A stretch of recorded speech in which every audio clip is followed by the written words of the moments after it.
नवरात्रि की बहुत बहुत शुभकामनाएं। और कुछ ही दिनों में देश रामनवमी का पर्व मनाएगा। रामनवमी की बहुत बहुत शुभकामनाएं। आपको भी। मेरा पहला सवाल होगा ये कि आपने कई भाषणों में कहा है कि 2024 आपका लक्ष्य नहीं है, 2047 है। तो 2047 तक क्या कुछ होने वाला है और क्या ये चुनाव महज एक फॉर्मेलिटी है? मैं समझता हूं कि 2047 को और 2024 दोनों को मिक्सअप नहीं करना चाहिए, दो अलग चीज़ें हैं। जब देश आज़ादी के 75 साल अमृत महोत्सव मना रहा था, उसी समय मैंने ये विषय सबके सामने रखना शुरू किया था, आज से 1-2 साल पहले। और मैं ये कहता था कि 2047 देश की आज़ादी के 100 साल होंगे। स्वाभाविक रूप से ऐसे जो माइलस्टोन होते हैं वो एक प्रकार से नया उत्साह भरते हैं, नए संकल्प के लिए व्यक्ति को तैयार करते हैं। और उस अर्थ में मेरा मत था कि एक मौका है, 75 साल पर हम खड़े हैं, 100 साल पहुंचने वाले हैं। इस 25 साल का सर्वाधिक उपयोग कैसे करें? हर इंस्टीट्यूशन, हर कोई अपना एक लक्ष्य बनाए। भाई मैं अपना गांव का प्रधान हूं, 2047 तक मेरे गांव में इतना तो मैं करूंगा। आरबीआई को मैं कार्यक्रम में भी गया, 90 साल का उनका था। तो मैंने कहा कि 10 साल बहुत महत्वपूर्ण है, आपके 100 साल होंगे, इस पर अभी से सोचिए। तो मेरे मन में 2047 ये भारत की आज़ादी के 100 साल और देश में एक प्रेरणा जगनी चाहिए। और आज़ादी के 100 साल अपने आप एक बहुत इंस्पिरेशन है, किसी व्यक्ति की जरूरत नहीं है। तो एक पार्ट तो वो है। दूसरा है 2024। 2024 ये चुनाव का हमारा जो क्रम है 5 साल का, उसके हिसाब से वो आया हुआ क्रम है। और मैं मानता हूं कि चुनाव ऑल टुगेदर डिफरेंट थिंग है। एक तरफ इस चुनाव में आप देखते हैं, लोकतंत्र में चुनाव को हमने लाइट नहीं लेना चाहिए। ये एक बहुत बड़ा महापर्व है और इसलिए मेरा तो मत है कि उत्सव के रूप में मनाना चाहिए। उससे जैसे स्पोर्ट्स, उसका जब फेस्टिवल होता है, स्पोर्ट्स के इवेंट होते हैं, वो स्पोर्ट्समैन स्पिरिट को पैदा करते हैं। प्रतिस्पर्धा भी। जब खेल का मैदान होता है तो देखने वाले, खेलने वाले, स्पोर्ट्समैन स्पिरिट का एक एनवायरनमेंट क्रिएट होता है जो हमारे संस्कार बन जाते हैं। चुनाव का ये माहौल अगर हम उत्सव में पलट दें, लोकोत्सव बना दें, तो हमारी रगों में, डेमोक्रेसी आने वाली पीढ़ियों के रगों में वो संस्कार बन जाती है। और लोकतंत्र के लिए बहुत आवश्यक है कि लोकतंत्र ये सिर्फ संविधान की सीमाओं में नहीं बंधना चाहिए, हमारी रगों में होना चाहिए, हमारे संस्कार में होना चाहिए। और उस अर्थ में मैं 2024 को देखता हूँ। ये बात सही है कि हमारा 25 साल का विजन, और उसमें मैंने बहुत काम किया है। और ये आज कर रहा हूँ ऐसा नहीं है। शायद मैं जब गुजरात में था तब भी उन दिशा में सोचता था। अब देखिए 2024 का चुनाव तो देश के सामने एक अवसर है कि एक कांग्रेस सरकार का मॉडल और एक बीजेपी सरकार का मॉडल, उनका 5-6 दशक का काम, मैं उनके लिए बहुत खुला मैदान छोड़ता हूँ। 5-6 दशक का काम और मेरा सिर्फ 10 साल का काम।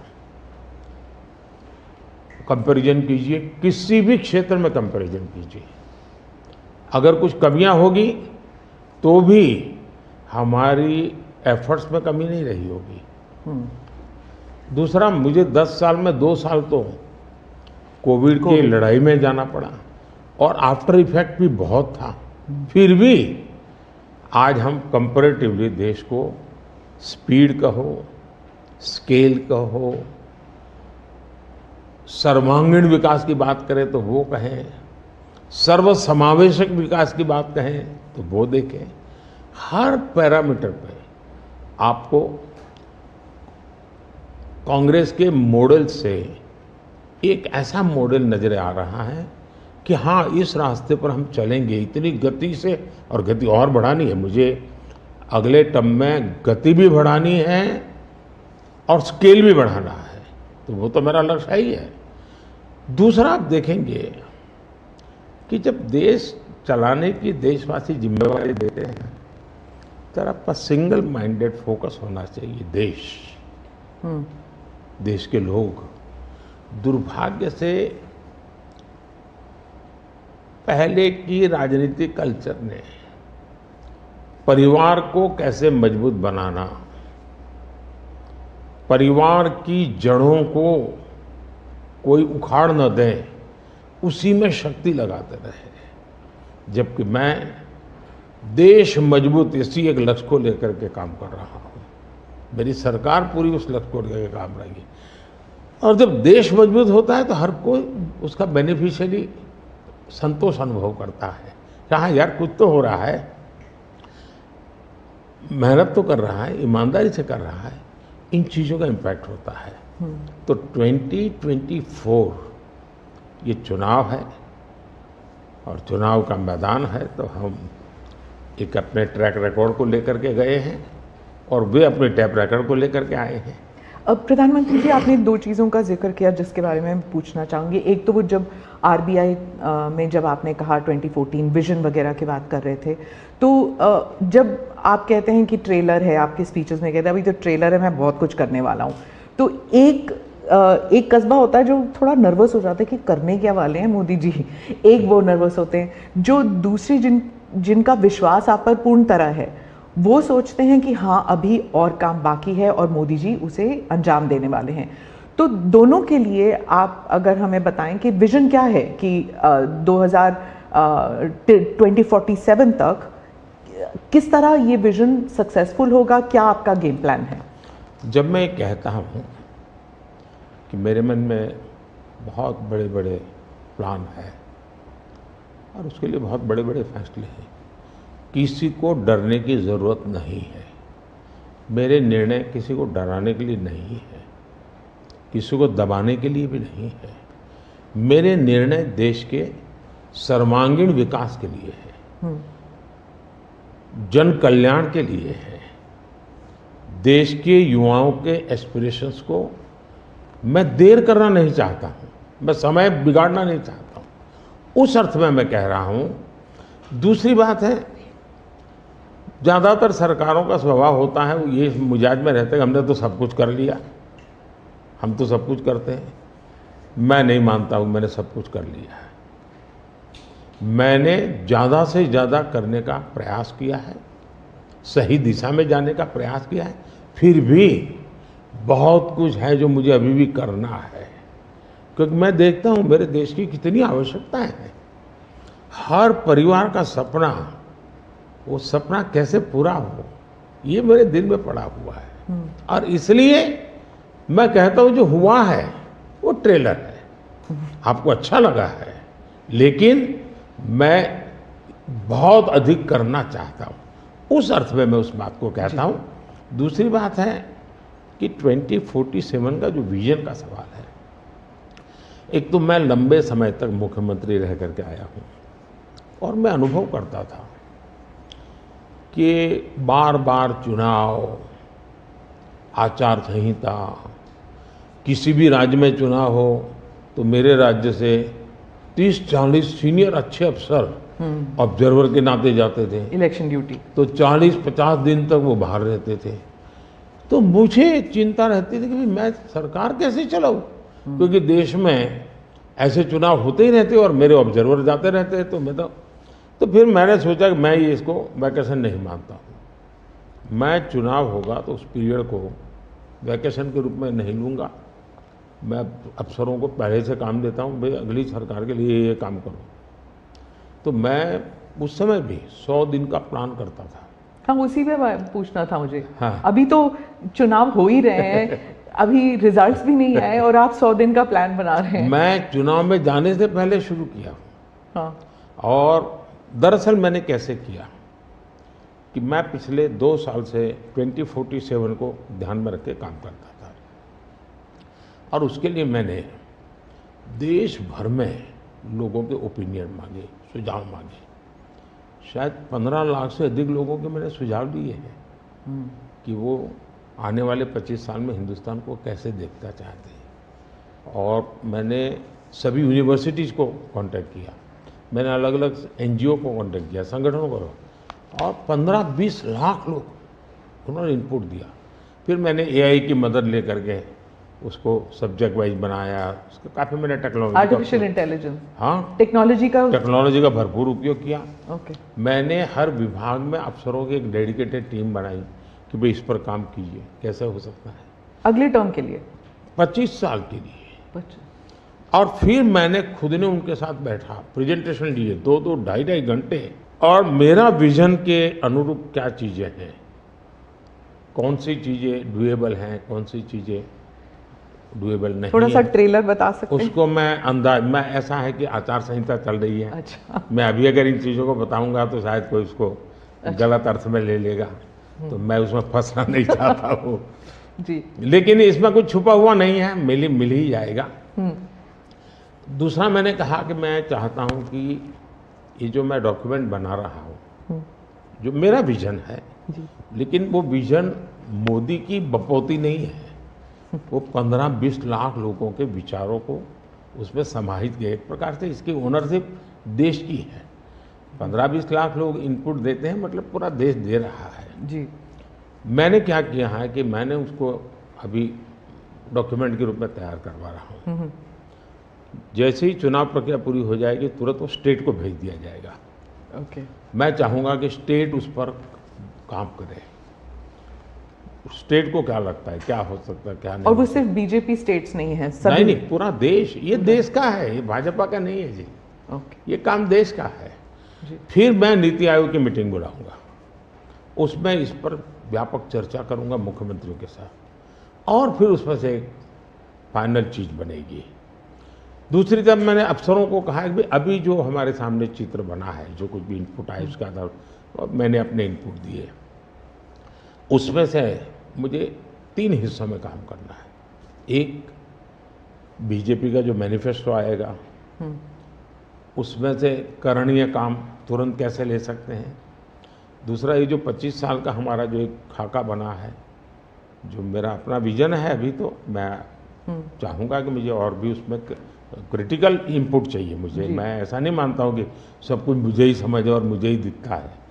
कोशिश मैंने भारी की, मैंने काफ़ी समय लगाया इसमें। उसको मैं 3 हिस्सों में बांटा।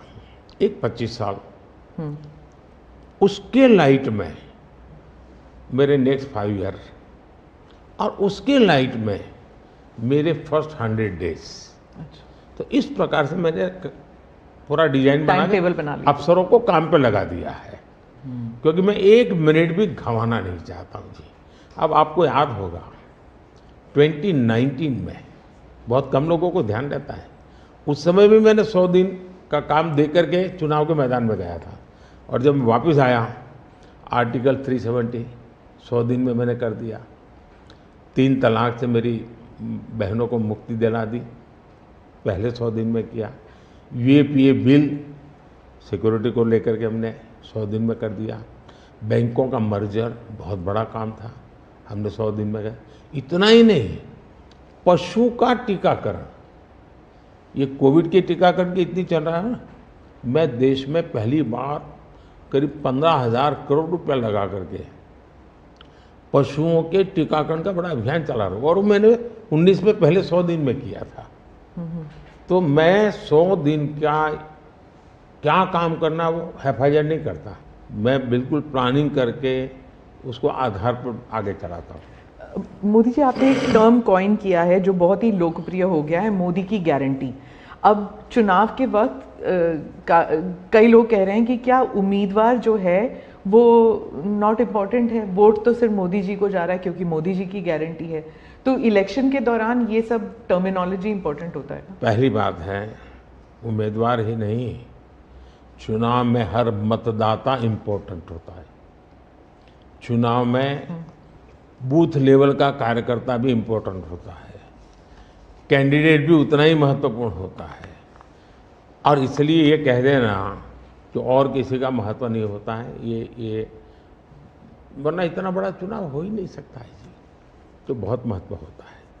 जहाँ तक गारंटी का सवाल है, आज हमारे यहाँ दुर्भाग्य से शब्दों के प्रति जो कमिटमेंट होना चाहिए वो एक प्रकार से लग रहा है कि ये तो चलते का नाम गाड़ी, कुछ भी बोल दो, कहीं पर भी बोल दो, कोई जिम्मेवारी नहीं।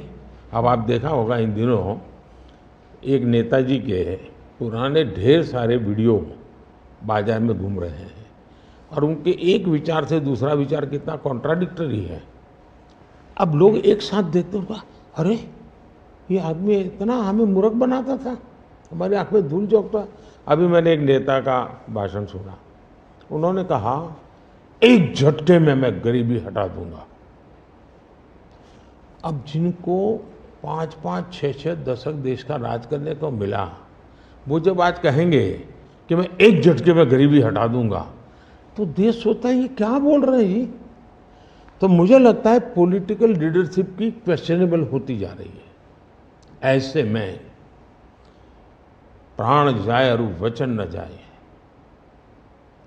ये महान परंपरा से हम निकले हुए लोग हैं। मैं मानता हूँ कि नेताओं ने ओनरशिप लेनी चाहिए, जिम्मेवारी लेनी चाहिए। ये मैं जो बोल रहा हूँ मतलब मेरी जिम्मेवारी है, ये कोई करेगा ऐसा करेगा ऐसे नहीं चलता है। और उसमें से मैंने बल दिया है गारंटी का। मैं कमिटमेंट भी करता हूँ और उसका मैं ओनरशिप ले रहा हूँ। और जब ओनरशिप लेते हैं ना तो देश को भरोसा होता है। आज आप देखिए कि हम जो बात कहते हैं उस पर लोगों का भरोसा है। 370 हटाऊंगा, भले हमें पार्टी का जन्म हुआ तब से हम कह रहे थे, हमारे श्यामा प्रसाद मुखर्जी ने बलिदान दिया था, लेकिन हम उस पर पक्के मन से लगे हुए थे। जब मेरा मौका आया मैंने पूरी हिम्मत दिखाई, 370 गई और आज जम्मू कश्मीर का भाग्य बदल गया। 3 तलाक कितने ही चीजों से गुजरा, पॉलिटिकल लीडरशिप डर गई, लोगों को रहा भी इनके पर क्या भरोसा करें। ये तो एक बार एक बोलते दूसरे, लोगों का भरोसा तब बनता है, कहेगा यार ये खुद खड़े रहेंगे, ये खड़े रहेंगे और जाना भी है तो जिम्मेवारी लेकर के जाएंगे कि भाई ये था, मैं सोचा था, नहीं कर पा रहा हूं, मैं जा रहा हूं वापिस। लेकिन भरोसा बहुत बड़ी ताकत होती है और भारत जैसे देश में ये भरोसा को मैं अपनी जिम्मेवारी मानता हूँ और इसलिए मैं बार बार गारंटी ये कहता हूँ। मोदी जी, आप भरोसे की बात करते हैं, जब भी हमारे कैमरा टीम्स जहाँ भी जाते हैं वो सब यही कहते हैं कि जो मतदाता हो या कैंडिडेट हो वो सब यही बात करते हैं, मोदी पर भरोसा। तो have we come to this situation जहाँ पे पहले होते थे, बोला जाता था कि Indira is India, India is Indira, और अब है मोदी इज भारत, भारत इज मोदी। क्या उस लेवल पर पहुँच गए हैं? ऐसा है कि देश ये कहता है और जो मैं खुद भी फील करता हूँ कि ये माँ भारती का बेटा है, ये माँ भारती का संतान है। उससे ज़्यादा न लोग मुझे मेरे लिए सोचते हैं, न ही मेरे लिए बोलते हैं। भारत माँ का संतान है, माँ की सेवा कर रहा है, तो इतना ही बहुत है। मैं राम मंदिर प्राण प्रतिष्ठा की बात करती हूँ। इसको एक राजनीतिक रंग नहीं चढ़ना चाहिए था, लेकिन हो गया है। और जब इलेक्शंस आ गए हैं तो फिर चाहे ऑपोजिशन हो या बीजेपी हो, एक दूसरे पर आरोप लगाते हैं, तुम पापी तुम पापी। कांग्रेस कहती है कि इसका राजनीतिकरण बीजेपी ने किया इसलिए वो पापी है। बीजेपी कहती है कि न्योता देने के बावजूद आप प्राण प्रतिष्ठा में आए नहीं इसलिए आप पापी हैं। तो इसे आप कैसे देखते हैं? पहली बात है कि इसका राजनीतिकरण किसने किया और इसको आज की घटनाओं से मत, जब हमारा जन्म भी नहीं हुआ था, हमारी पार्टी पैदा भी नहीं हुई थी, उस समय अदालत में ये मामला निपटाया जा सकता था, समस्या का समाधान हो सकता था। भारत विभाजन हुआ तो विभाजन के समय ये तय कर सकते थे, चलो भाई इतनी इतनी चीज़ें ऐसा कर लो, वो नहीं किया गया। क्यों? कि एक ऐसा हथियार हाथ में है, जो हथियार वोट बैंक पॉलिटिक्स के लिए मजबूती का एक दांव है, इसलिए उसको पकड़ के रखा गया और बार बार उसको भड़काया गया। अब जब ये अदालत के अंदर मामला चल रहा था, अदालत में अभी जजमेंट ना आए वहां तक कोशिश की गई। न्यायिक प्रक्रिया से होना चाहिए, तो हमारा संविधान हमें कहता है और सरकार की तो जिम्मेवारी है, लेकिन उसमें भी अड़ंगे डालना, ये क्यों? क्योंकि उनके लिए ये राजनीतिक हथियार था, ऐसे लोगों के लिए। और देखिए राम मंदिर का, ऐसे लोग हैं राम मंदिर कर रहे हैं, तुम्हें मार देंगे, ऐसा करके वोट बैंक बनाने का एक तरीका था। अब हुआ क्या, राम मंदिर बन गया तो उनके हाथ से वो मुद्दा ही चला गया। अब वो किसी को डरा नहीं पा रहे हैं, राम मंदिर आ जाएगा, आ गया, कुछ नहीं हुआ, आग नहीं लगी कोई। दूसरा, इनकी प्रकृति, आप सोमनाथ मंदिर से लेकर के अब तक की घटनाएं देखिए, वे भारत की मूलभूत आस्थाएं, भारत का मूलभूत जो पिंड है, उसके प्रति नेगेटिविटी लेकर के ही देश में वो अपनी बातें। अब सोमनाथ मंदिर को क्या प्रॉब्लम था, सरदार पटेल थे, डॉक्टर राजेंद्र बाबू को जाना था, वहां तो न जनसंघ था, न भाजपा था, न आरएसएस थी, न कोई लड़ाई थी, लेकिन उन्होंने मना कर दिया जाने। वो जो नेहरू जी की जो चिट्ठी थी, हाँ, जो भी है, अब ये और वो परंपरा आज भी चल रही है कि प्राण प्रतिष्ठा का निमंत्रण मिले और आप उसको ठुकरा दें। सचमुच में तो आपको गर्व होना चाहिए कि ये राम मंदिर निर्माण करने वाले जो भी लोग हैं, जिन्होंने संघर्ष भी किया है, वे आपके सारे पाप भूल करके, सारे आपके गुनाह भूल करके घर में आकर के आपको इनवाइट कर रहे हैं और नए से व्यवहार शुरू करना चाहते हैं। आप उसको भी उस पुराने मिजाज से ठुकरा दें, तब लगता है कि आपके लिए वोट बैंक एक बहुत बड़ी आपकी मजबूरी है, और उस वोट बैंक के चलते इस प्रकार की चीज़ें होती रहती। और ये किसी को नीचा दिखाना, किसी का अपमान करना, ये अपना अधिकार मानते हैं। और मैं कभी कभी कहता हूँ, वे तो नामदार है, हम तो कामदार है। अब मैं नॉर्थ ईस्ट जाऊँ, वहाँ के लोग कोई कपड़े पहना दे, मैं पहनता हूँ, उसकी भी मजाक उड़ाना, यानी हर चीज़ की। मैं तमिलनाडु जाऊँ, लुंगी पहनूँ, तो उनको लगता है देखो ये कर रहा है, वो कर रहा है। मैं हैरान हूँ जी, इतनी नफरत लोकतंत्र में नहीं होती है, नहीं होनी चाहिए। देखिए हमारे लिए, मैं मानता हूँ ये न राजनीति का विषय हम लोगों के लिए है, न होना चाहिए और न कभी होगा। हमारे लिए एक जबरदस्त आस्था का विषय है जी।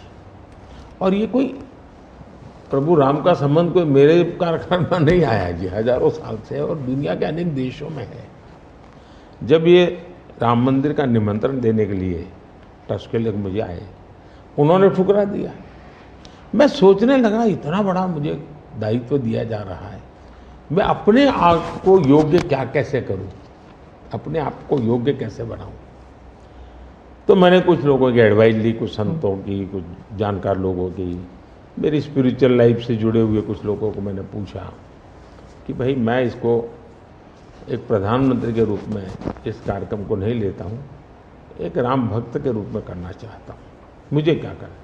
उसमें से मुझे सुझाव आया, तो सुझाव तो बहुत, लेकिन मैंने फिर कुछ अध्ययन भी किया और मैंने मनोमन तय किया कि मैं 11 दिन का अनुष्ठान करूँगा।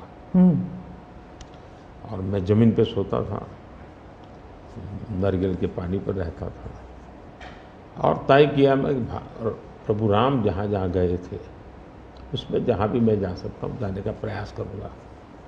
और वहाँ मैं अपना, जब मैं श्रीरंगम मंदिर में गया, दक्षिण भारत में, हाँ, दक्षिण भारत में, और कंब रामायण का मैंने पाठ किया वहाँ। तब मुझे वहाँ के लोगों ने बताया कि साहब 800 साल पहले जब कंब रामायण की रचना हुई तो पहला पाठ इसी जगह पे हुआ था, और मैं देख रहा सबके आंख में आंसू थे। ये जो मैंने अनुभूति की है साउथ में खास करके, यहाँ बैठे हुए लोगों को अंदाज नहीं आएगा जी कि क्या भक्ति है, क्या आस्था है और कितनी पवित्रता है उसमें। मेरा कार्यक्रम नोन नहीं था, मेरा काम भी ऐसा व्यक्तिगत था, लेकिन जो जन सामर्थ्य एक प्रकार से मुझे उनके भाव में अनुभव कर रहा था, तो मेरे लिए शायद मेरी स्पिरिचुअल जर्नी की एक बहुत बड़ा महत्वपूर्ण एक 11 दिन की घटना मैं देखता हूँ। मैं और राम मंदिर प्राण प्रतिष्ठा को मैंने बहुत गंभीर लिया था जी। मैंने एक इवेंट के रूप में नहीं लिया था जी, मेरे लिए वो इवेंट नहीं था जी। वो एक स्पिरिचुअल मूवमेंट था आपके लिए? मैं मानता, मुझे दिखता था वो 500 साल का संघर्ष, मुझे दिखता था 140 करोड़ लोगों की श्रद्धा, सपने, और देश के गरीब गरीब लोगों ने पाई पाई दे करके मंदिर बनाया है जी। ये मंदिर 3 चीजें मैं देखता हूँ। एक, 500 साल का अविरत अखंड एक निष्ठ संघर्ष, लाखों लोगों का एक काम के लिए बलिदान। दूसरा, लंबी न्यायिक प्रक्रिया, इतने सालों की न्यायिक प्रक्रिया, और न्यायिक प्रक्रिया के हर तराजू से तूल करके निकला हुआ, कसौटी हुआ।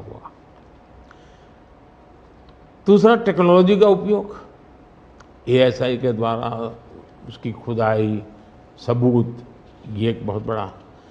और चौथा, हिंदुस्तान के कोटि कोटि लोगों ने 1-1, 2-2, 5-5 रुपया जो भी दे सकते हैं दे करके ये मंदिर बनाया है।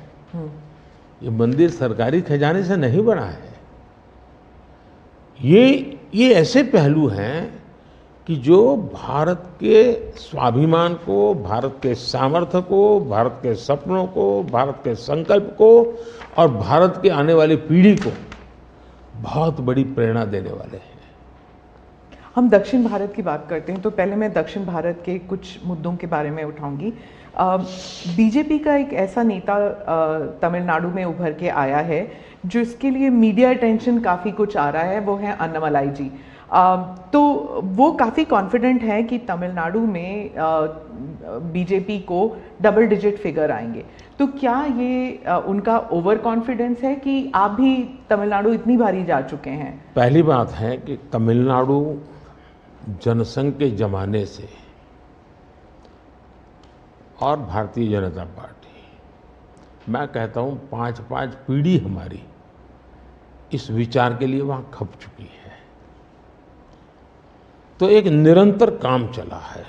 जब कांग्रेस से लोग निराश हुए तो प्रादेशिक पक्षों की तरफ गए, और लंबे अरसे तक प्रादेशिक पक्षों का जो कुछ भी कामकाज देखा है, अब लोग निराश हो गए।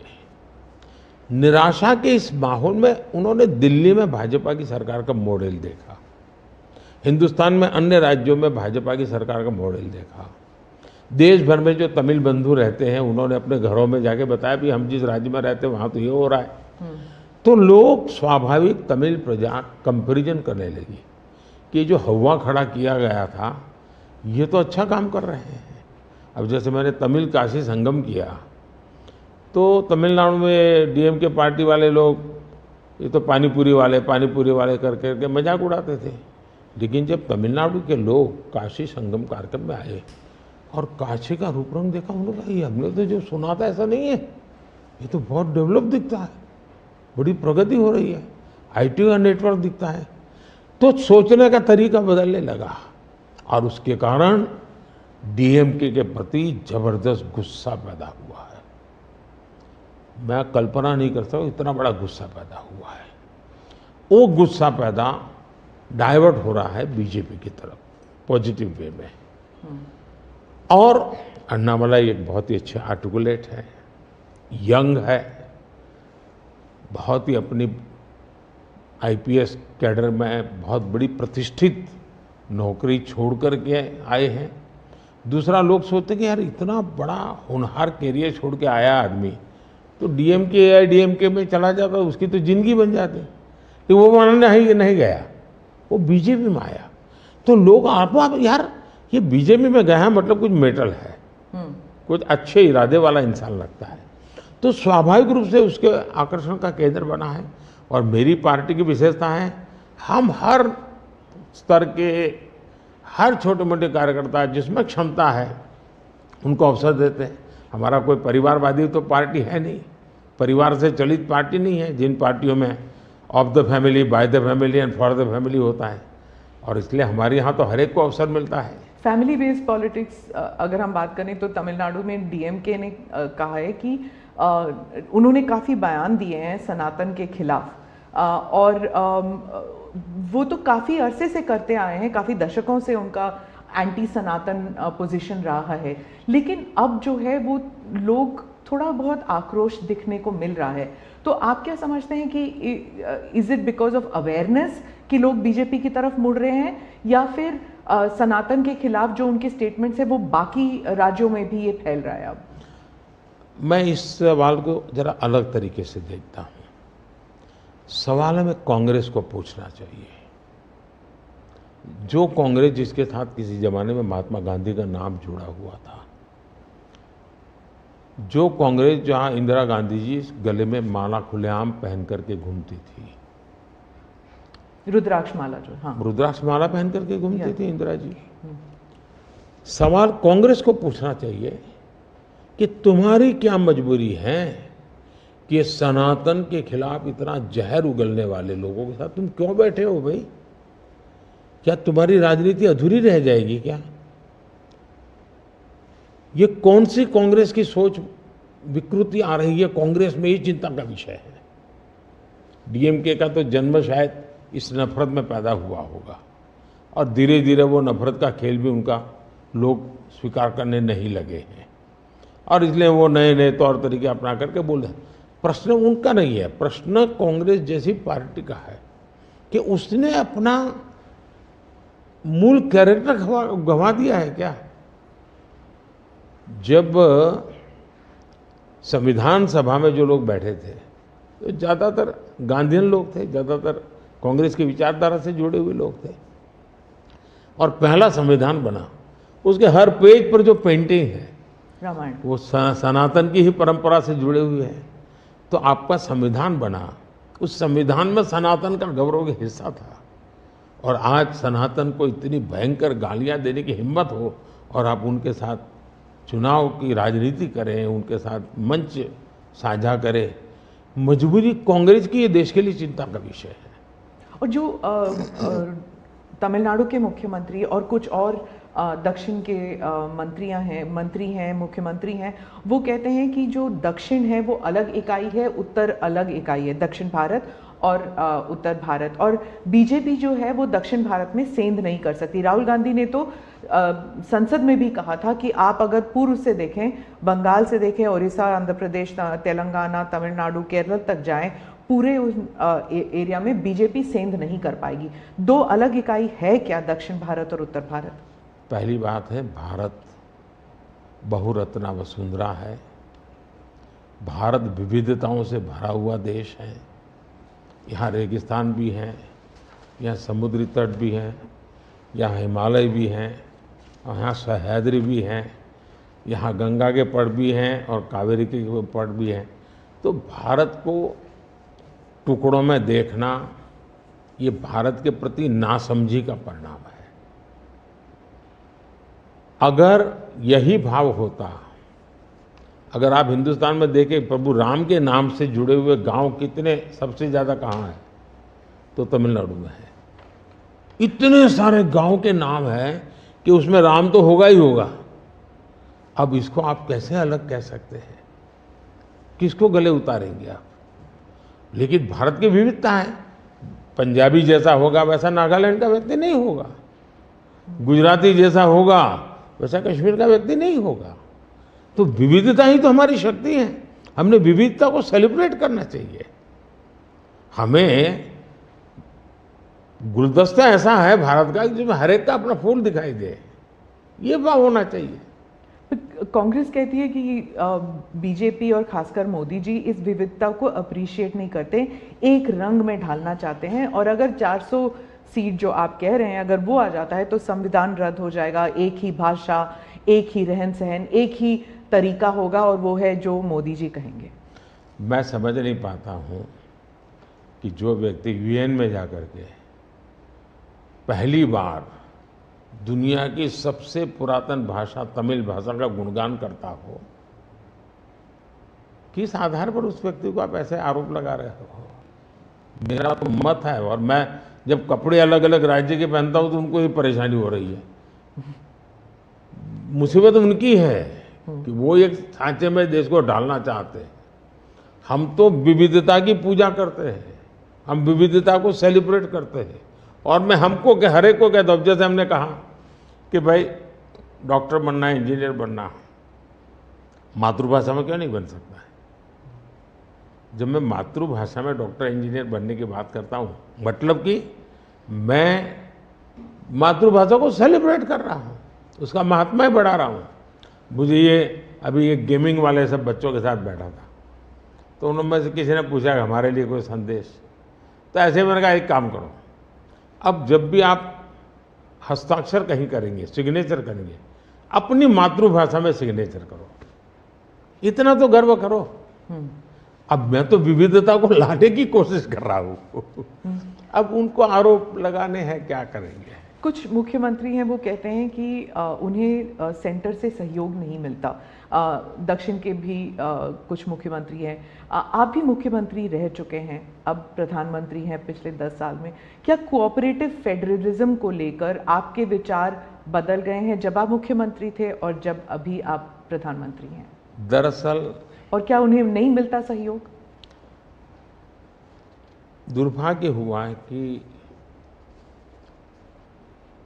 जो रीजनल एस्पिरेशंस होते हैं उसको सबसे ज़्यादा तवज्जो देनी चाहिए, ये मेरी पार्टी की फिलॉसफी है। अगर आप रीजनल एस्पिरेशंस जो हैं उसको नकार करके विकसित भारत का सपना पूरा नहीं कर सकते। दूसरा, मैं गुजरात में लंबे समय तक मुख्यमंत्री रह के आया हूँ, और मेरा सौभाग्य है कि देश में मैं पहला प्रधानमंत्री ऐसा हूँ कि जिसके पास राज्य के मुख्यमंत्री का इतना बड़ा अनुभव रहा है। तो एक मुख्यमंत्री के नाते केंद्र से क्या अपेक्षाएं होती हैं, केंद्र से क्या तकलीफें होती हैं, उसको मैंने भली भांति झेला है, समझा भी है, और इसलिए मैं कतई नहीं चाहूँगा कि मेरे देश का कोई राज्य, उसका उमंग उत्साह हो विकास का, उस पर कोई रुकावट पैदा हो। अगर रुकावट हटा सकता हूँ और उसमें मैं उनकी मदद कर सकता हूँ, वो भी मैं करने के लिए, क्योंकि मुझे देश बनाना है। दूसरा, मैं जब गुजरात था तब भी मेरा मंत्र था, यहाँ सरकार यूपीए की थी, तब भी मेरा मंत्र था भारत के विकास के लिए गुजरात का विकास। मैं गुजरात का विकास करूंगा, क्यों? क्योंकि मुझे मेरा देश का विकास करना है। हमारे देश में वातावरण बनना चाहिए, और हमने एस्पिरेशनल डिस्ट्रिक्ट की कल्पना की। हर राज्य में हमने कहा कि ये राज्य के पैरामीटर के बराबर है। भारत सरकार ने योजना बनाई, उसकी मदद की। सभी राज्य आज हमारे एस्पिरेशनल डिस्ट्रिक्ट में और एस्पिरेशनल ब्लॉक में मिल करके हम काम कर रहे हैं, और बहुत अच्छे परिणाम नजर आ रहे हैं। अब आप कोरोना देखिए, मैंने इतनी बार चीफ मिनिस्टर से मीटिंग की, शायद 20-25 बार, और हर चीज़ में सब मिल करके निर्णय करते थे। तो हम साथ मिल करके चले तो हम कोरोना के जंग को जीतने में सफल हुए। और मैं पब्लिकली कहता हूँ कि कोरोना की लड़ाई में भारत की सफलता का कारण, मैं सभी राज्यों का भी उतना ही योगदान है, मैं रिकॉग्नाइज करता हूँ। और इसलिए मैंने हमेशा कहा है कि देश को आगे ले जाना है तो हमें कॉम्पिटिटिव कोऑपरेटिव फेडरलिज्म चाहिए। हमारे यहाँ स्पर्धा होनी चाहिए, तंदुरुस्त स्पर्धा होनी चाहिए विकास की, तब जाकर के। अब देखिए G20, मैं G20 दिल्ली में कर सकता था, मैंने ऐसा नहीं किया। हिंदुस्तान के हर राज्य में G20 समिट किया, क्योंकि हर राज्य में G20 को सबसे ज़्यादा अवसर मिले, लोगों को उस राज्य को देखने का अवसर मिले, राज्य को अपना एक्सपोजर के लिए ग्लोबल प्लेटफॉर्म मिल जाए। क्यों? क्योंकि मैं चाहता हूँ मेरा देश का हर कोना मेरे लिए देश ही है। मोदी जी, दो सवाल G20 को लेकर मैं पूछना चाहती थी आपसे। एक तो वो जो क्लासिक शॉट था ना, वो प्रेसिडेंट बाइडेन और प्रिंस सलमान जो हैंडशेक वाला जो शॉट, उसके बारे में एक। दूसरा, वेस्टर्न मीडिया में बहुत से आर्टिकल्स आते थे उस वक्त कि कोई कंसेंसस होगा नहीं, डिक्लेरेशन होगा नहीं, पर हो गया डिक्लेरेशन। तो ये दो, इन दोनों चीज़ों की बैक स्टोरी बताइए। एक तो आपने वो हैंडशेक कैसे करवाया, और दूसरा डिक्लेरेशन कैसे हुआ? एक ग्लोबल गुड जब उसके लिए काम करते हैं और अपने निजी कोई इफ्स एंड बट्स नहीं होते हैं, तो आप दुनिया को ऑन बोर्ड ले सकते हैं। और मेरी कोशिश ये थी कि मुझे बताइए भाई, आखिरकार ये G8 और G20 पैदा कैसे हुआ। जिन मुद्दों को लेकर के पैदा हुआ तो उस मुद्दों से हटना नहीं, और उसमें सब मेरे से कन्विंस हुए, सब लोग कन्विंस हुए। कुछ लोगों से मुझे व्यक्तिगत बातचीत करने की ज़रूरत थी, मैंने वो भी किया। कुछ शब्दों की किसी के आग्रह रहते थे, उनको मैंने समझाने का प्रयास किया। दूसरा, मेरा इरादा था कि मैं लास्ट सेशन में नहीं करूँगा, मैं इसको इतना जल्दी करूँगा कि लोग सरप्राइज कर जाएंगे। और इसलिए मैंने दूसरे ही दिन पहले ही सत्र में डिक्लेरेशन वाला काम पूरा कर दिया। तो जो नेगेटिव अनुमानों के आधार पर सारा G20 घसीटने की कोशिश होती थी, मैं इसको किसी भी हालत में चौंका देना चाहता था। तो दैट वाज माय स्ट्रेटेजी, और वो स्ट्रेटेजी सफल हुई। और मुझे खुशी है, जहाँ तक दुनिया के उन देशों को क्यों लाए साथ, कैसे लाए। देखिए, सिल्क रूट की चर्चा हम बहुत समय से सुनते आए हैं। सिल्क रूट किसने बनाया, कैसे बना, कोई हिस्ट्री अवेलेबल नहीं है। तो सिल्क रूट चल पड़ा और यानी इवॉल्व हुआ धीरे धीरे। हम लोगों ने ये जो IMEC की दिशा में हम गए हैं, ये बहुत बड़ा गेम चेंजर बनने वाला है, और आने वाले हजारों साल उसका इम्पैक्ट है। जैसा सिल्क रूट का इम्पैक्ट हजारों साल रहा, वैसा इसको इम्पैक्ट रहने वाला है। और उसमें मैं सबको विश्वास हुआ कि भाई हाँ, ये तरीका है। उसमें गल्फ कंट्रीज का भी पॉजिटिव और प्रोएक्टिव रोल था। भारत ने एक अच्छी भूमिका निभाने का भारत को अवसर मिला। US, यूरोप हमारे साथ थे, और सबको लगा कि एक कॉन्क्रीट पॉजिटिव आउटकम निकलेगा, तो हम उसको लेकर के मिलते थे। तो उसमें स्वाभाविक था कि सऊदी किंग और प्रेसिडेंट बाइडेन और दोनों के साथ मेरी अच्छी मित्रता है, तो मैं किसी का भी हाथ भी पकड़ सकता हूँ, किसी की बात भी कर सकता हूँ। पर्सनालिटी पॉलिटिक्स भी आता है ना, क्योंकि देखिए आप कि अगर हम विदेश नीति की बात करें तो खाड़ी के साथ जो हमारे रिश्ते बेहतर हुए हैं, उसके लिए बहुत से लोग कहते हैं कि it is because of your personal intervention. आपको सम्मान भी दिया गया था वहाँ पर। तो चाहे ईस्ट एशिया हो या वेस्ट एशिया हो, इसमें पर्सनालिटी पॉलिटिक्स कहाँ तक इम्पोर्टेंट है कि आप उनके जो राष्ट्रपति हैं या प्रधानमंत्री हैं, उनके साथ आपका वाइबिंग होता है, आप उनके साथ बातचीत करते हैं और वो फिल्टर डाउन होता है। फिर कहाँ तक इसमें पर्सनालिटी पॉलिटिक्स भी है? मैं समझता हूँ कि इसके अलग अलग व्यू हो सकते हैं और सब सही हो सकते हैं। एक मत स्ट्रॉन्ग है कि पर्सनालिटी कल्ट या पर्सनल रिलेशन, ये बहुत ज़्यादा इन चीज़ों में नहीं डाले थे। एक मत है, स्ट्रॉन्ग मत है। मुझे लगता है कि हमारी डिप्लोमेसी अगर प्रोटोकॉल में फंसी रहेगी तो हम परफॉर्म नहीं कर पाएंगे। डिप्लोमेसी की ताकत भी इनफॉर्मल में भी है, प्रोटोकॉल में ही ऐसा नहीं है। प्रोटोकॉल में ज़्यादा पोजीशनिंग होता है, पहले कौन आएगा, पहले कौन हाथ मिलाएगा वगैरह, उसी में समझ जाता है। तो मैंने शुरू से देखा कि भाई, जैसे मेरी शपथ हुआ था, बड़ा इंटरेस्टिंग है। मैंने तय किया कि मैं सार्क देशों को 2014 की शपथ में। हाँ 2000 पहली बार में पहली बार। सार्क देशों को बनाने का मेरे मन में विचार आया। और उसके पीछे कारण ये था क्योंकि मेरा चुनाव प्रचार में मुझ पर आरोप एक ही था कि ये मोदी तो एक राज्य से आया है, ये देश की राजनीति क्या समझेगा, विदेश नीति क्या समझेगा, ये तो डुबो देगा। ये चुनाव प्रचार का मेरा खिलाफ के जो मुद्दे थे उसमें एक बड़ा महत्वपूर्ण मुद्दा था। सब लोग मेरी मजाक उड़ाते थे। तो मुझे लगा इनको एक ही एक्शन से मुझे जवाब दे देना चाहिए, बोलने की जरूरत नहीं है पहले दिन से। तो मैंने शपथ समारोह में सार्क देशों को बुलाया। उसके पहले मैंने बैक चैनल से उन सबसे सहमति ले ली थी, ऐसा तो नहीं हो सकता कि कोई, और सब लोग आए। मेरा शपथ हुआ। फॉरेन मिनिस्टर अभी तो हमारा बना भी नहीं था, और मैं इन सारी चीज़ों से बिल्कुल नया था, बिल्कुल अनभिज्ञ था, लेकिन बायलैटरल सबके साथ होना था। जब हम लोग हैदराबाद हाउस में गए तो मुझे समझाया सब प्रोटोकॉल वालों के साथ, ऐसा होगा, वो आएंगे, आप ऐसा कहेंगे सर।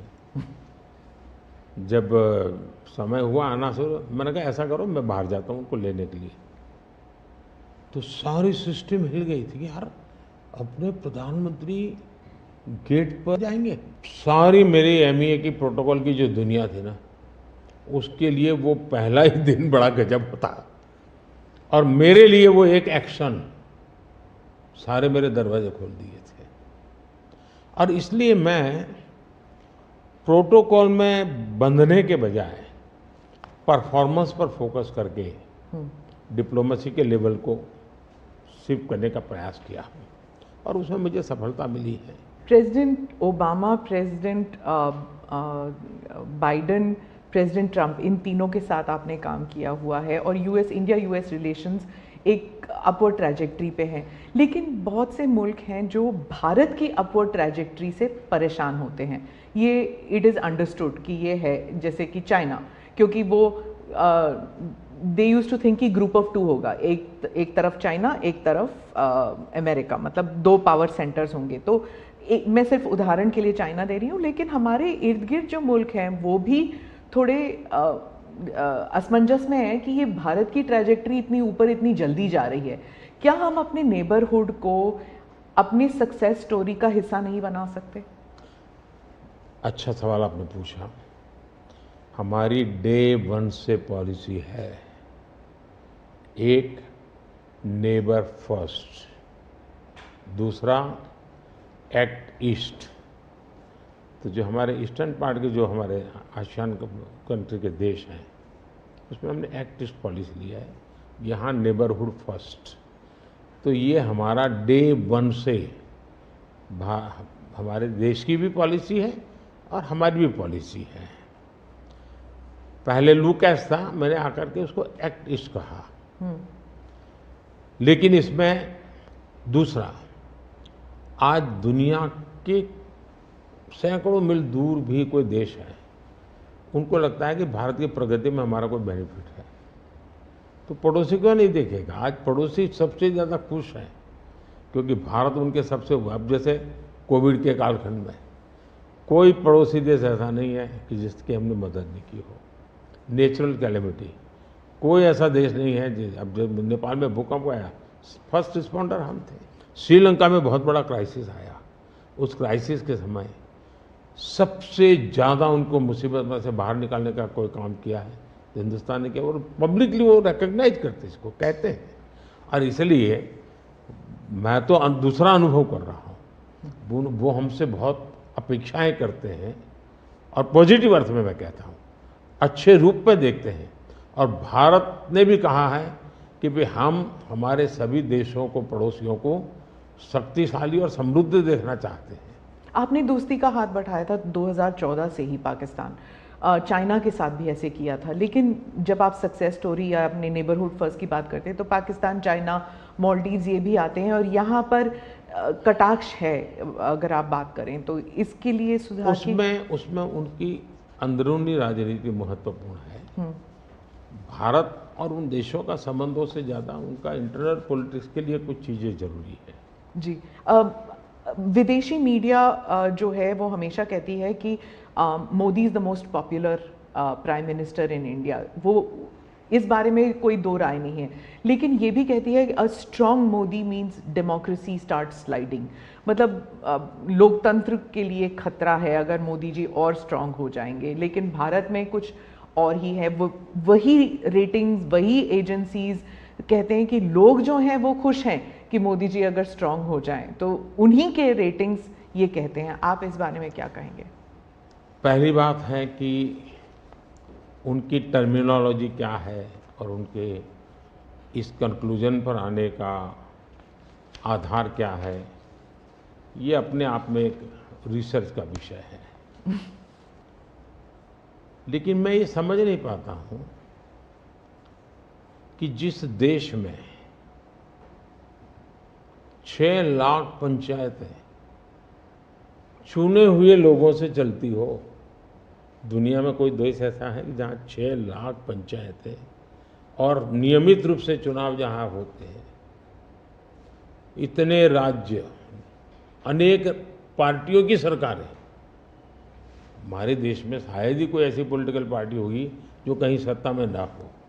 तो ये सब होने के बावजूद अगर ये कहना कि सर्वसत्ताधीश कोई बन रहा है, तो ये तो मुझे लगता है उनको जानकारियों का अभाव है। हिंदू दूसरा, अगर मोदी सर्वसत्ताधीश के रूप में रहता तो G20 में मेरे अगल बगल में ही कर रहा है। मैंने तो राज्यों के पास, क्योंकि डेमोक्रेटिक कैरेक्टर है ये हमारा। मोदी जी एक मैं मदर ऑफ डेमोक्रेसी इसकी दुनिया में गुंज कर रहा हूँ, तो उनको क्वेश्चन हो रहा है, क्योंकि वो अभी भी स्वीकारने को तैयार नहीं कि भारत मदर ऑफ डेमोक्रेसी है। हाँ, एक सवाल था, यूक्रेन में जब युद्ध चल रहा था तो भारत के जो वहाँ पर छात्र थे उन्हें सुरक्षित रूप से वापस भारत लाया गया। ये एक दिल हिलाने वाला किस्सा था। इसमें आपने हॉस्टिलिटीज़ रोकने के लिए पर्सनल हस्तक्षेप किया था, पर्सनल इंटरवेंशन किया था, ये सुनने में आया है। तो इसके बारे में कुछ बताएंगे? देखिए, यूक्रेन की चर्चा जरा ज़्यादा हुई है खिलाफ, लेकिन मैं 14 से लेकर ऐसी कई घटनाएं हैं। अगर आपने एक सुषमा स्वराज जी का एक इंटरव्यू है, आप देखिए कि कैसे यमन में से हमने हिंदुस्तान के लोगों को लाए, और सऊदी किंग के साथ मैंने बात कर करके उनसे कहा, भाई मुझे वहाँ यमन से लोगों को लाना है, तो आपका बॉम्बार्डिंग चल रहा है, हम कर नहीं पा रहे हैं, मुझे कैसे मदद करेंगे? तो उन्होंने कहा कुछ समझ लीजिए मुझे। और सुषमा जी ने अपने इंटरव्यू में सारी चीज़ें कही हुई है। भारत की रिक्वेस्ट पर एक पीरियड रहता था जिस पीरियड में बॉम्बार्डिंग नहीं होता था, और उस समय हम हवाई जहाज़ में हमारे लोगों को निकालते। यमन से करीब 5,000 लोगों को हम लाए थे। उसी प्रकार से यूक्रेन में, मेरा यूक्रेन से भी इतना ही घनिष्ठ नेता है, मेरा रशिया से भी इतना ही घनिष्ठ नाता रहा है। दोनों राष्ट्रपति के साथ में बहुत मित्रतापूर्ण मेरा रहा है। मैं पब्लिकली राष्ट्रपति पुतिन को कह सकता हूँ कि युद्ध का समय नहीं है।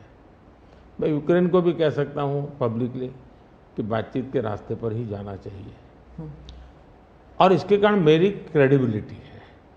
और जब मैंने कहा भाई भारत के इतने लोग, हमारे नौजवान फंसे हुए हैं और मुझे आपकी मदद चाहिए, और मैं आप क्या व्यवस्था कर सकते हो, फिर मैंने बताया मैंने इतनी इतनी व्यवस्था की है, आप इतना मेरी मदद कीजिए। उन्होंने मदद की, और भारत के तिरंगे की ताकत इतनी थी कि विदेशी व्यक्ति की भी भारत का तिरंगा हाथ में रखता था तो उसके लिए जगह मिल जाती थी।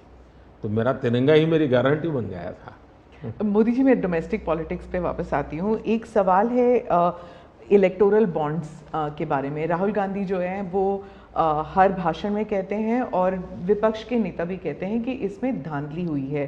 आपकी पार्टी के लोग भी कहते हैं कि अगर गलती है, अगर इसमें कोई गुंजाइश है इसके सुधार में, तो वो कर सकते हैं। क्या ये गलत फैसला था इलेक्टोरल बॉन्ड्स का? पहली बात है कि हमारे देश में लंबे अरसे से चर्चा चली है कि चुनावों में काला धन एक बहुत बड़ा खतरनाक खेल हो रहा है। देश के चुनावों को काले धन से मुक्ति मिले, इसके लिए कुछ करना चाहिए। चर्चा लंबे समय से चल रही है। चुनाव में खर्च तो होता ही होता है, कोई इनकार नहीं कर सकता है। मेरी पार्टी भी करती है, सब पार्टियां करती है, कैंडिडेट भी करते हैं, और पैसे लोगों से लेने पड़ते हैं, सब पार्टियां लेती हैं। मैं चाहता था कि हम कुछ कोशिश करें कि इस काले धन से हमारे चुनाव को कैसे मुक्ति मिले, ट्रांसपेरेंसी कैसे आए। एक प्रामाणिक पवित्र विचार मेरे मन में था, रास्ते खोज रहे थे, एक छोटा सा रास्ता मिला, वही पूर्ण है। वैसे हमने उस समय भी क्लेम नहीं किया था, पार्लियामेंट में डिबेट में सबने उसको सराहा भी था। आज जो लोग उलट पुलट बोल रहे हैं उन्होंने सराहा था, पार्लियामेंट डिबेट देख लीजिए।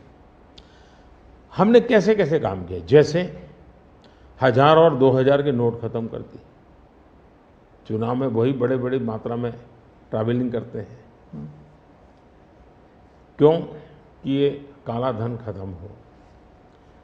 हमने, सुप्रीम कोर्ट ने कहा था कि 20,000 रुपये तक पॉलिटिकल पार्टियां कैश ले सकती हैं। मैंने कानून बनाकर, नियम बना करके 20,000 को 2,500 कर दिया। क्यों? क्योंकि मैं नहीं चाहता था कि ये कैश वाला कारोबार चले।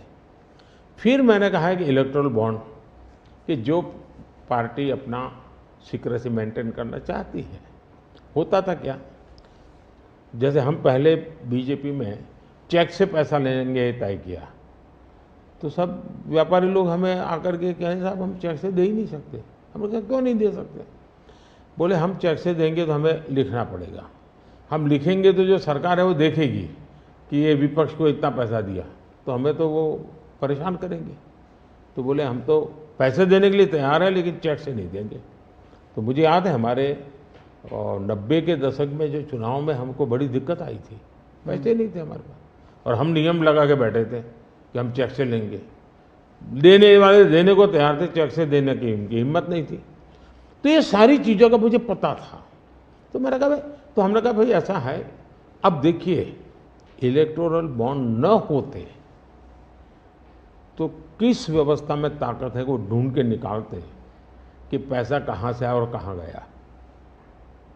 ये तो इलेक्टोरल बॉन्ड की सक्सेस स्टोरी है कि इलेक्टोरल बॉन्ड थे तो आपको ट्रेल मिल रहा है मनी का, कि किस कंपनी ने दिया, कैसे दिया, कहाँ दिया। अब उसमें अच्छा हुआ बुरा हुआ वो विवाद का विषय हो सकता है, इसकी चर्चा हो। मुझे जो चिंता है वो, मैं ये कभी नहीं कहता हूँ निर्णय में कोई कमी नहीं होती है, निर्णय तो चर्चा कर सीखते हैं, सुधारते हैं, इसमें भी सुधार के लिए बहुत संभावना है। लेकिन आज हम पूरी तरह काले धन की तरफ देश को धकेल दिया है, और इसलिए मैं कहता हूँ सब लोग पछताएंगे, जब बाद में ईमानदारी से सोचेंगे सब लोग पछताएंगे। अब देखिए इलेक्टोरल बॉन्ड का भी विशेषता थी, कैसा झूठ चल रहा है। कुल देश में 3,000 कंपनियों ने इलेक्टोरल बॉन्ड दिए हैं, उसमें 3,000 में 26 कंपनियां ऐसी हैं जिन पर कार्रवाई हुई है। ये कहते हैं ना ईडी वीडी टिकना फला, 3,000 डोनर है उसमें सिर्फ 26, और उनमें से 16 कंपनियां ऐसी थी छापा जब लगा उस समय बॉन्ड खरीदा। कोई जोड़ सकता है इसको, अगर बॉन्ड खरीदा, लोग ये जोड़ रहे हैं, उसकी विशेषता ये है कि ये जो 16 कंपनियों ने बॉन्ड खरीदा उसमें से 37 पैसा अमाउंट बीजेपी को डोनेशन में मिली। 63% बीजेपी के विरोधी पार्टियों को मिली, अगर पूरे जोड़े जाएं तो। हाँ, मैं ये 16 कंपनी जिसका ईडी सीबीआई कोई न कोई उस समय एक्शन भी हुआ और बॉन्ड भी निकला, 37% अमाउंट बीजेपी ने, 63 ऑपोजिशन को। क्या ईडी रेड करे और ऑपोजिशन को डोनेशन देने का कार्यक्रम वर्क करे? क्या बीजेपी ऐसा करेगी? इसका मतलब कि 63% पैसा विपक्ष के पास जाए और आप आरोप हम पर लगाए, लेकिन उनको गोलमोल बोलना है और भाग जाना है। हम ट्रांसपेरेंसी की बात करते हैं तो विपक्ष कहता है कि ईडी, सीबीआई, आईटी, सारे के सारे इदारे जो हैं, इलेक्शन कमीशन को भी जोड़ते हैं वो, कि सारे इदारों पर बीजेपी हावी है और लेवल प्लेइंग फील्ड है ही नहीं। मतलब they already making the ground कि इलेक्शन जो है वो फेयर नहीं हो सकता। इसमें एक भी कानून मेरी सरकार ने नहीं बनाया, चाहे ईडी हो, सीबीआई हो, चाहे इलेक्शन कमीशन। ऊपर से हमने तो इलेक्शन कमीशन में सुधार किए हैं। आज इलेक्शन कमीशन बनता है तो ऑपोजिशन भी उसमें होता है। पहले तो प्रधानमंत्री एक फाइल पे साइन करके इलेक्शन कमीशन बना देता था, और जो उनके परिवार के साथ निकट जुड़े थे ऐसे ऐसे लोग इलेक्शन कमिश्नर बने थे। ऐसे लोग इलेक्शन कमिश्नर बने थे जो वहाँ से निकलने के बाद राज्यसभा के मेंबर बने, उनकी सरकार के मिनिस्टर बने। ऐसे इलेक्शन कमिश्नर बने थे जो कांग्रेस के बाद में कैंडिडेट बने। और इसलिए हम उस लेवल पे प्ले नहीं कर सकते, तो हमारा लेवल प्ले फील्ड हो ही नहीं सकता, हम ऐसे बन ही नहीं सकते। हम अच्छे रास्ते पर जाना चाहते हैं, हम उस रास्ते पर जाना नहीं चाहते। दूसरी बात है, आखिर ईडी सीबीआई कैसे बनी? ईडी वगैरह का आप देखेंगे या इलेक्शन कमीशन का अपने एक कहावत है, नाच न जाने आंगन टेढ़ा। और इसलिए कभी ईवीएम का बहाना निकालेंगे, कभी मूलतः पराजय के लिए वो कुछ रीजनिंग अभी से सेट करने में लगे हैं ताकि पराजय उनके खाते में न चढ़ जाए। वो कह रहे हैं लड़े कैसे आप? या तो ऑपोजिशन लीडर्स को जेल में डाल रहे हैं, या फिर अगर वो आपकी पार्टी में आ गए तो सारे पाप धुल गए। कितने ऑपोजिशन लीडर जेल में हैं? कोई मुझे बताए। और क्या यही ऑपोजिशन लीडर उनके सरकार चलाते थे? या जेल का डर है? हाँ, डर तो पाप का होता है जी, ईमानदार को क्या डर होता है? मेरे यहाँ भी तो उन्होंने मेरे होम मिनिस्टर सबको जेल में डाल दिया था। दूसरा, ईडी की बात करते हैं। आप गुजरात के बारे में कह रहे हैं जब आप मुख्यमंत्री? हाँ, मैं मुख्यमंत्री था। अच्छा, जो ईडी की बात करते हैं, ईडी ने जितने केसेस किए ना, उसमें से सिर्फ, देश को समझना, सिर्फ 3% ही पॉलिटिकल लोग इन्वॉल्व है जिन पर एक केस हुए हैं। 97% जिनका राजनीति से कोई लेना देना नहीं, ऐसे लोगों को हुआ है जो कोई ड्रग माफिया है, कुछ अफसर हैं जो करप्शन करते हैं, कुछ अफसर हैं जो बेनामी संपत्ति बना के बैठे हुए हैं। 97% केस उन पर हुए हैं, जेलों में वो लोग गए हैं।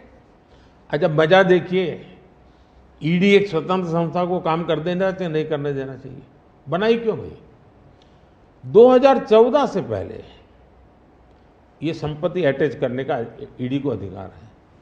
2014 से पहले उन्होंने सिर्फ 5,000 करोड़ रुपए की संपत्ति अटैच की। कौन रोकता था ईडी को भाई? और किसके लाभ में कहता? मेरे कालखंड में गलत काम करने वालों की 1 लाख करोड़ रुपए की संपत्ति अटैच हुई है। क्या ये देश की जनता का पैसा नहीं है? दूसरा आंकड़ा तो आप और हैरान हो जाओगे। 2014 पहले इसी ईडी ने देश में से 34 लाख रुपए, 34 लाख रुपया कैश जब्त किया था। मतलब कि स्कूल बैग में आ जाए इतना पैसा, स्कूल बैग में आ जाए। पिछले 10 साल में हमने 2,200 करोड़ रुपया कैश जब्त किया है, 2,200 करोड़ रुपया कैश जब्त किया है। कहाँ 34 लाख, कहाँ 2,200 करोड़? 34 लाख रुपया एक बैग में आ जाता है, 2,200 करोड़ रुपया सीव करना है तो वो हाथी का छोटा सा ट्रक आता है ना, 70 ट्रक लगेंगे तब जाकर इतना रुपया हमने ईडी ने हमारे यहाँ हमारे कालखंड में। इसका मतलब ये है कि ईडी सही काम कर रही है। कैश पकड़ा है, लोग पकड़े नहीं, कैश भी पकड़ा है। और मेरा ये कमिटमेंट है जी, मैं ये कन्विंस हूं कि भ्रष्टाचार ने देश को तबाह करके रखा है। हमें देश में से भ्रष्टाचार के खिलाफ लड़ाई लड़नी चाहिए, पूरी ताकत से लड़नी चाहिए। और ये मेरा व्यक्तिगत रूप से मेरा ये कन्विक्शन बना हुआ है। एक सवाल आर्थिक इशू पर है कि जब इलॉन मस्क भारत आने वाले हैं और वो जब आपसे अमेरिका में मिले थे तो उन्होंने कहा था वो आपके प्रशंसक हैं, is a fan of yours. क्या हम भारत में टेस्ला कार, स्टारलिंक ये सब देखेंगे? और इससे जुड़ा एक सवाल था कि क्या जब ऐसे कंपनीज भारत में आएंगे तो क्या नौकरियां बढ़ेंगी? क्योंकि बहुत से लोग चाहते हैं कि, और थोड़ा भय भी है कि जब ये इंटरनेशनल कंपनीज भारत आएंगी तो क्या भारत में नौकरियां होंगी, नहीं होंगी? इन दोनों पर पूछना चाहती हूँ मैं। देखिए, पहली बात है, एलन मस्क मोदी के प्रशंसक है, वो अपनी जगह पे है। मूलतः वो भारत के प्रशंसक है और मैं अभी उनको मिला ऐसा नहीं। मैं 2015 में उनकी फैक्ट्री देखने गया था, वो कहीं बाहर थे, तो स्पेशली अपने सारे कार्यक्रम कैंसिल करके वो वापस आए। मुझे सब चीज़ें खुद ने अपनी फैक्ट्री में दिखाई और उनका विजन क्या है वो मैं उनसे समझा। मैं अभी गया तो दोबारा भी उनसे मिला था और अभी वो भारत आने वाले भी हैं। देखिए, भारत में पिछले 10 साल में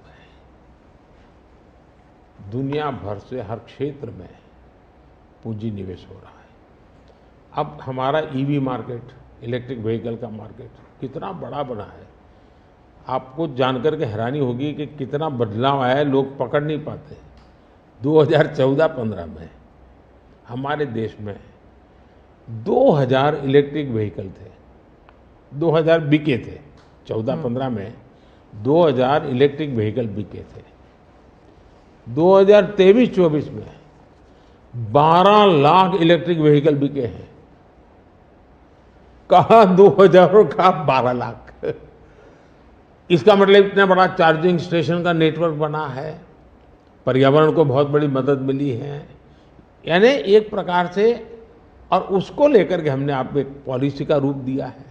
हमने दुनिया को कहा कि भाई भारत बहुत तेज़ी से ईवी पे जा रहा है, मैन्युफैक्चरिंग करना चाहते वो आना चाहे आइए।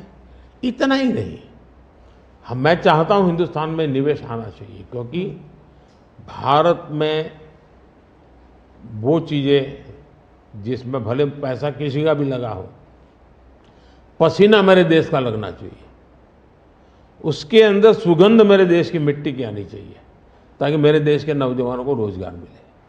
और मैं उसके लिए, अब देखिए, गूगल उसका बड़ा काम यहाँ कर रहा है, सैमसंग यहाँ पर आया, एप्पल बहुत बड़ी मात्रा में यहाँ पर आया। हमारे यहाँ बड़ोदरा के अंदर एयरक्राफ्ट मैन्युफैक्चरिंग के लिए काम शुरू हुआ, सेमीकंडक्टर के लिए अभी तो ताइवान के एक लीडर का बड़ा अच्छा बयान भी आया। यानी हम हर क्षेत्र में चाहते हैं कि लोग टेक्नोलॉजी ट्रांसफ़र करें, हम चाहते हैं कि लोग पूंजी निवेश करें, हम चाहते हैं कि हमारे देश के नौजवानों को रोजगार मिले। जी। मैं ये अब मुझे मंजूर नहीं है कि मेरा देश के गेहूं बाहर जाए और ब्रेड में बाहर से लूँ। मैं ऐसा नहीं चलाऊँगा। जो भी करूँगा मेरे देश में करूँगा, मेरे देश के नौजवानों के लिए करूँगा, और मैं इसके लिए नीतियाँ भी बनाता हूँ, हिम्मत के साथ बनाता हूँ, और लोग आ भी रहे हैं, भरोसा कर रहे हैं।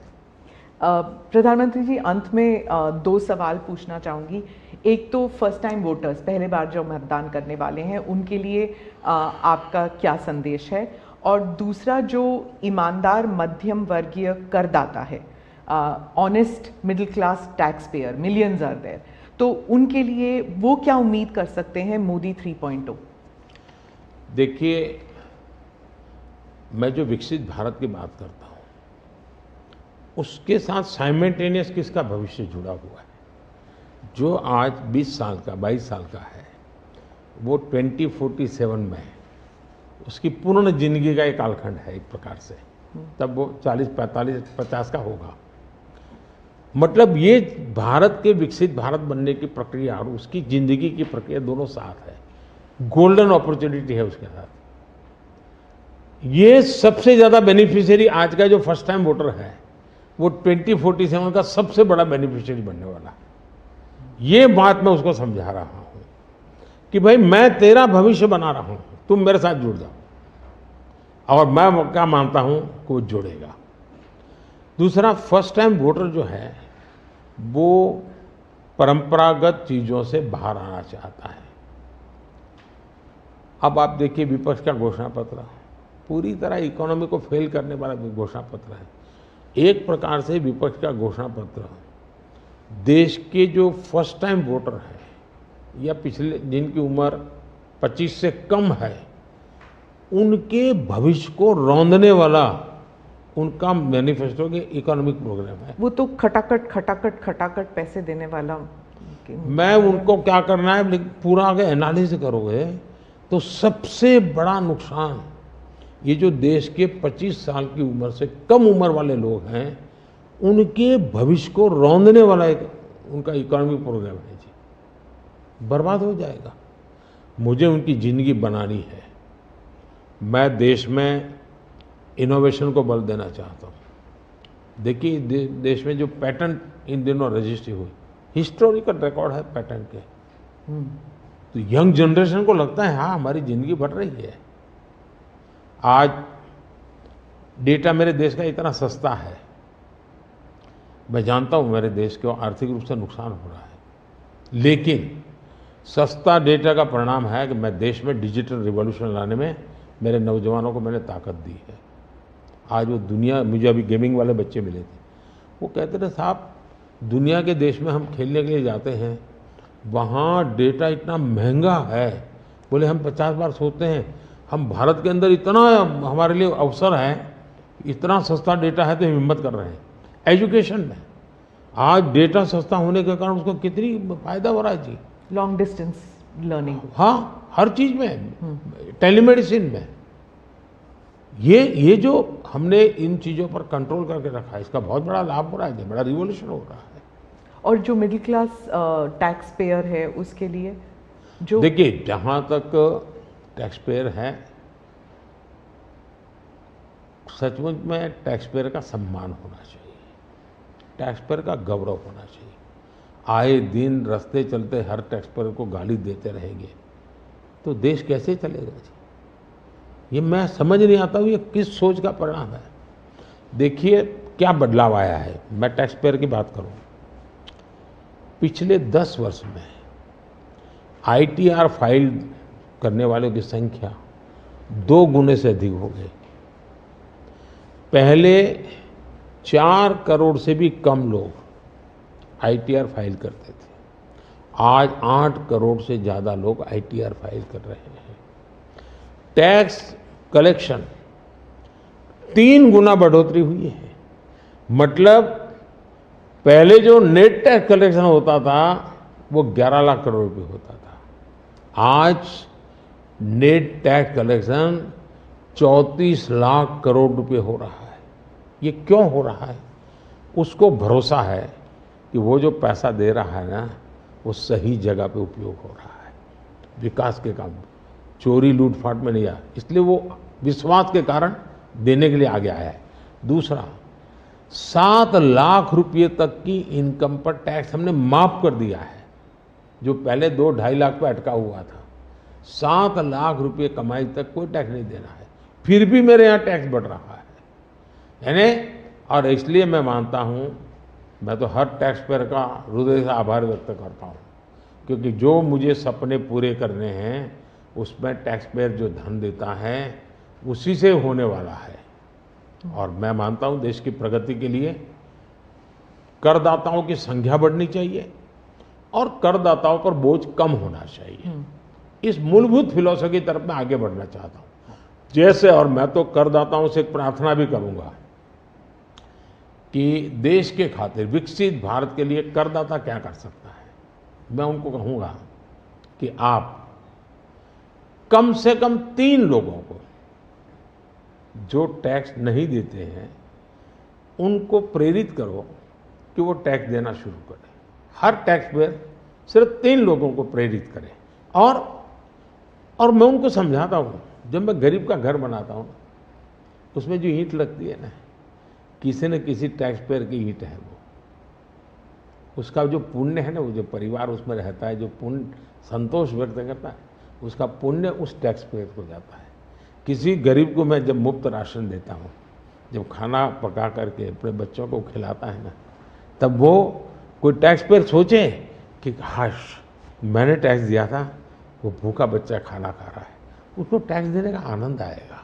और इसलिए मैं टैक्स पेयर का धन, जन कल्याण के काम, इनको कोरिलेट कर करके ही चलना चाहता हूँ, ताकि देने वाले को संतोष हो कि मेरे पैसों से ये हो रहा है। ये बहुत बड़ी आवश्यकता है। और मैं बार बार कहता हूँ कि ये जो गरीब के घर की थाली है ना, उसका संतोष का जो पुण्य है ना, उसका हकदार कोई है तो देश का टैक्स पेयर है। मोदी जी, चुनाव के दौरान आपने वक्त निकाला और हमसे इतनी सारी बातें की, उसके लिए धन्यवाद। बहुत बहुत धन्यवाद आपको। और मेरे देशवासियों से ये फर्स्ट टाइम वोटर्स को मेरी अपील है कि देश के नाम वोट कीजिए। मैं उनको कोई राजनीतिक वोट के लिए नहीं कह रहा, देश के नाम वोट कीजिए। खुद का आने वाला 25 साल के भविष्य के लिए वोट करें, ये मैं उनसे आग्रह करूंगा। दूसरा, मैं देशवासियों का कहूँगा, मैं सभी पॉलिटिकल पार्टी के वर्कर्स को भी कहना चाहूँगा कि गर्मी बहुत है, धूप में सभी पार्टी के वर्कर दौड़ रहे हैं।